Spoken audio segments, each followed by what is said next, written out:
to the bar and beyond. Today we are starting with the jurisprudence and we'll deal with this subject from the perspective of UP judiciary. We'll also try to make sure कि UP judiciary में prelims में जितने भी questions आते हैं juris के वो आपके गलत ना हो. Therefore today we'll deal with the following 3 points only. First, meaning, nature and scope of jurisprudence. Second, definition of jurisprudence. And third, key facts regarding some famous jurists. So first thing first, what are the number of questions asked in UP judiciary from jurisprudence? The answer is around 10 to 12 questions are asked in prelims paper. तो हमें इस subject को सिर्फ prelims के point of view से ही पढ़ना है, mains के हिसाब से नहीं.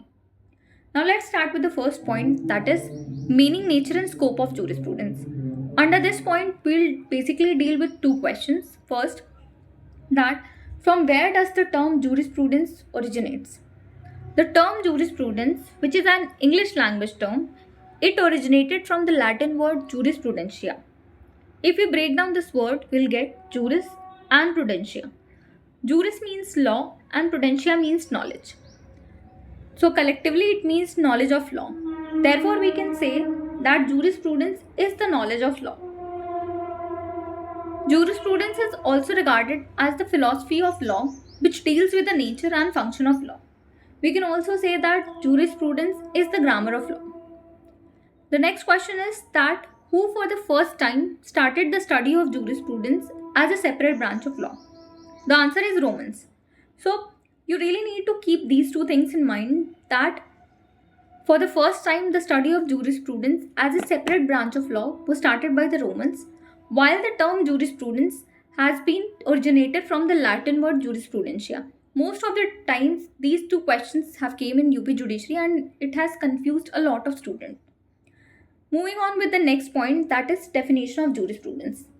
There are various definitions of jurisprudence given by various jurists, and in prelims paper most of the questions are asked from this section. So we'll try to cover some of the definitions which has been previously asked in the UP judiciary. First is Ulpian. According to him, jurisprudence is the observation of things, human and divine, the knowledge of just and unjust. Gray said that jurisprudence is the science of law, the statement and systematic arrangement of rules followed by the courts and the principles involved in those rules.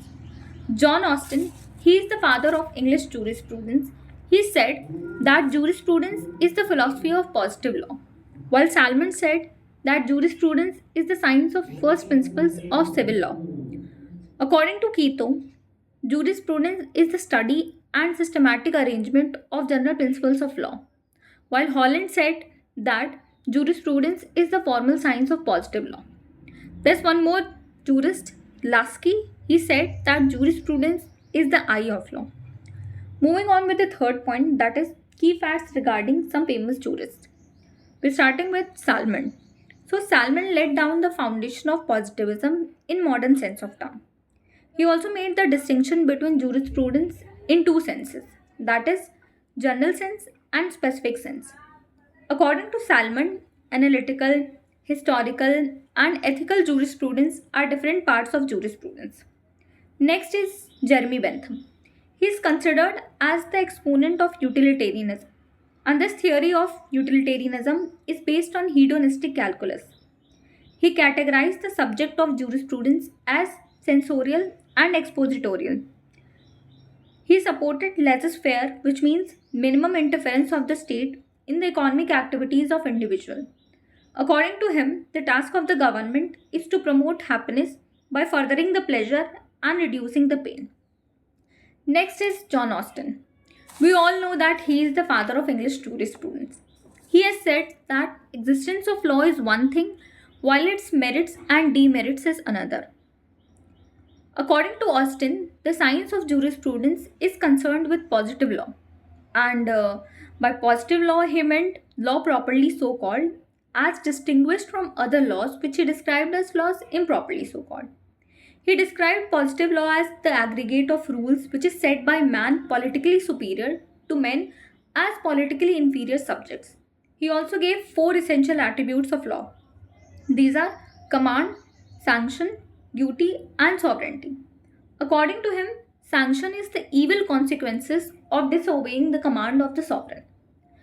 It is also said that the concept of Austin sovereignty is influenced by the ideologies of Hobbes. C.K. Allen, a very well known jurist, he prefers to call Austin's analytical school as imperative school. He also said that Austin is the palm tree of jurisprudence. Another jurist, K. Olive Crona, he recognizes Austin as the pioneer of modern positivism. Next is H.L.A. Hart. His analysis of law distinguishes between being obliged and having an obligation. He rejected Austin's theory of analytical positivism and expounded legal theory based on relationship between law and society. He enunciated that the legal system arises from a combination of two rules, primary and secondary. According to him, primary rules are duty imposing, while the secondary rules confer power, and the union of these two are essential of law. He also held that these kind of rules contain minimum element of natural law. According to him, law and morality is complementary and supplementary to each other. He has also said that the validity of law is to be tested on basis of rule of recognition, which is similar to Austin's concept of sovereign. Next is Hans Kelsen. He expounded the pure theory of law. He defined law as de psychologist command.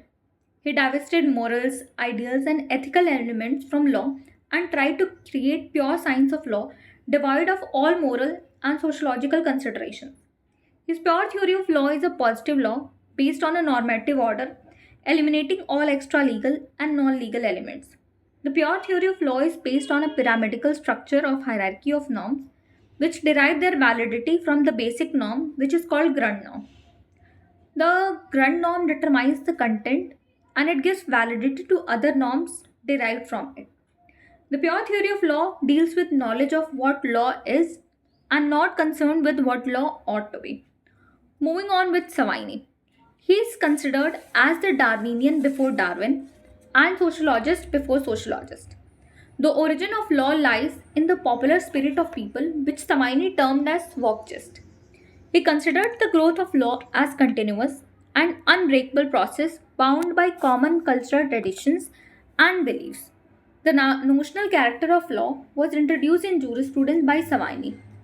According to him, the law develops like a language. It grows with the growth of society and withers away as nation loses nationality.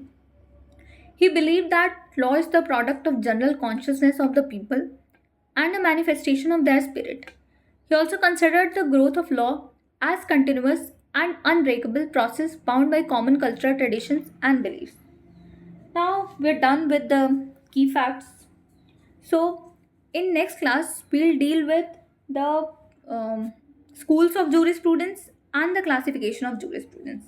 Thank you very much and stay tuned for the next class. Thank you.